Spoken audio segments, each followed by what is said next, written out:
Hi dears. മഴക്കാലത്ത് നമ്മുടെ പെൻഡസ് കുട്ടികൾ ആരും എനർജറ്റിക് അല്ല. കാരണം എന്താണെന്നറിയാമോ? അതിന് ഡെയിലി ചെയ്തു കൊടുക്കേണ്ട ഒരു കാര്യം ഞാൻ ചെയ്യാൻ മറന്നുപോയി. വേറൊന്നുമല്ല, നമ്മുടെ പെൻഡസ് ചെടികൾ പൂ വിട്ട് കഴിഞ്ഞാൽ ആ പൂ 1-2-3 ദിവസം കഴിയുമ്പോൾ വാടി തുടങ്ങും. ആ സമയത്ത് നമ്മൾ ചെയ്യേണ്ട ഒരു കാര്യമുണ്ട്. ഒന്നുമില്ലാതെ ആ പൂ ഉണ്ടായ ഭാഗം അങ്ങ് കിള്ളിക്കളയുക. സോ അങ്ങനെ ചെയ്താലുള്ള ഗുണം എന്താണെന്ന് വെച്ചാൽ, ആ പൂ പോയ സ്ഥലത്ത് പുതിയ തളിരുകൾ വരികയും അതിലേക്ക് പുതിയ പുതിയ പൂക്കുലകൾ വേഗം വരികയും ചെയ്യും. ഞാനിങ്ങനെ ചെയ്തിട്ടുള്ള സ്ഥലത്തൊക്കെ പുതിയ പുതിയ തളിരിലയും വന്നിട്ടുണ്ട്, പുതിയ പൂക്കുലയും വന്നിട്ടുണ്ട്. വളരെ വേഗത്തിൽ ശരിക്കും പൂക്കൾ ആ ചെടിയിൽ ഉണ്ടാകാൻ ഇത് ഹെൽപ്പ് ചെയ്യും. മാത്രമല്ല, മഴ സമയത്ത് കീടബാധയൊക്കെ കൂടുതലായിട്ട് അറ്റാക്ക് ചെയ്യാൻ സാധ്യതയുള്ള ഒരു ചെടിയാണ് പെൻഡസ്. ഒരുപാട് തളിരിലയും ഒരുപാട് പൂക്കുലയും. ഒരു പൂ നമ്മൾ ഒടിച്ചു കളഞ്ഞാൽ അവിടെ 2 കൊല പൂക്കൾ അവിടെ ഉണ്ടാകാറുണ്ട്. എൻ്റെ അനുഭവമാണ്.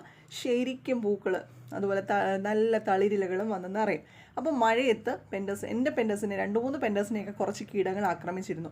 വേണ്ട, ഇതെല്ലാം പുതിയ പുതിയ പൂക്കുലകളാണ്. ആ തളിരില കാണുമ്പോൾ നമുക്ക് അറിഞ്ഞൂടെ ഈ ചെടിയെന്ന് വെച്ചാൽ ശരിക്കും പൂ പിടിക്കുന്ന ഒരു പെൻഡസാണ് ഈ കാണിക്കുന്ന പെൻഡസ്.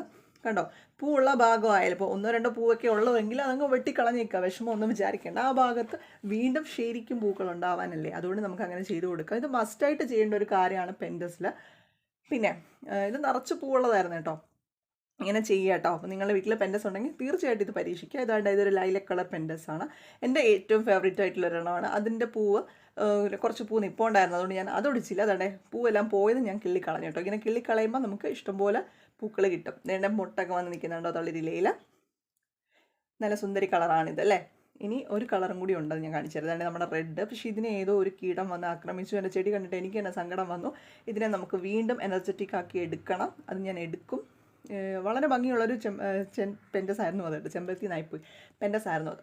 അപ്പോൾ എന്തായാലും ചെമ്പരത്തി എന്ന് പറഞ്ഞ സ്ഥിതിക്ക് ഇതേണ്ട ഞങ്ങളുടെ ഒരു ചെമ്പരത്തി. ഇതിൻ്റെ കളർ നിങ്ങൾ ഗസ് ചെയ്യുക ഗൈസ്. ബൈ.